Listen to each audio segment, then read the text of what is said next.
Sir, I heard that you were in Pakistan for 5 years. as a 7 spy. years. 7 years, wow.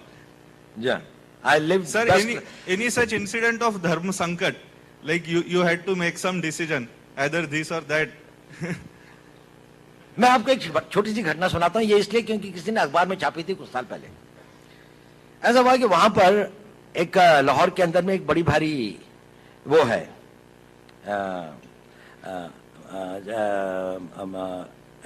औलिया की एक मजार है जिसपे बहुत सारे लोग आते हैं। तो नेचुरली मैं क्योंकि एक मुस्लिम उसमें रहता था और उसके साथ में रहता था, तो मैं वहां से गुजर रहा था और मैं उस औलिया के उसमें आया और मस्जिद से वापस आया और एक उसमें मिला। तो एक आदमी एक कोने पे बैठा हुआ था, बड़ी आकर्षक उसका व्यक्तित्व था, बड़ी सफेद लंबी दाढ़ी थी। उसने मुझे बुलाया,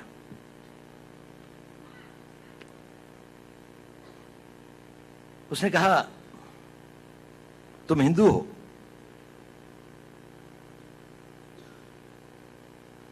मैंने कहा नहीं।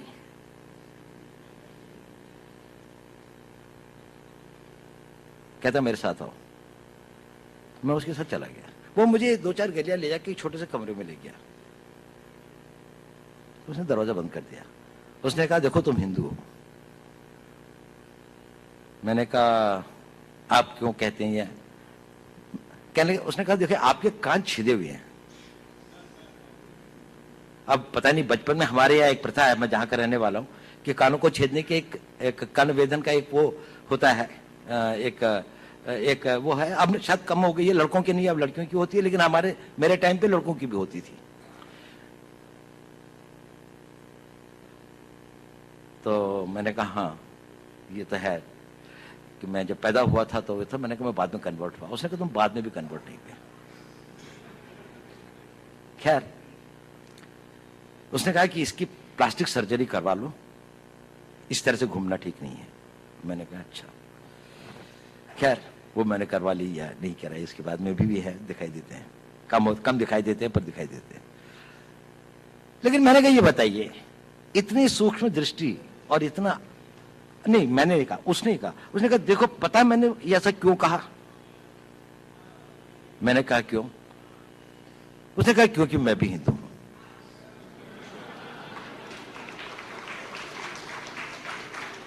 और उसने कहा कि देखो मेरा सारा परिवार इन लोगों ने मार दिया था, मैं यहां पर किसी तरह से अपने दिन काट रहा हूं।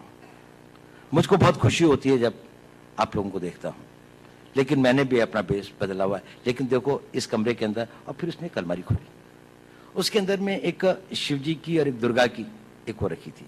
उसने कहा देखो मैं इनकी पूजा करता हूं, लेकिन बाहर जाकर मस्जिद के अंदर में सब लोग मेरे को यहाँ का एक रिस्पेक्टेड उलेमा समझ लीजिए, उलेमा तो नहीं लेकिन वो समझ लीजिए, मतलब रिलीजियस मैन की तरीके से वो करते हैं। ये एक छोटी सी घटना है, लेकिन बड़ी मेरे को वो लगी। कभी मेरी में इच्छा भी होती थी कि मैं उनकी कोई मदद कर सकता या हो सकता, लेकिन कभी ऐसा हुआ नहीं। लेकिन वो ऐसा था। चलिए।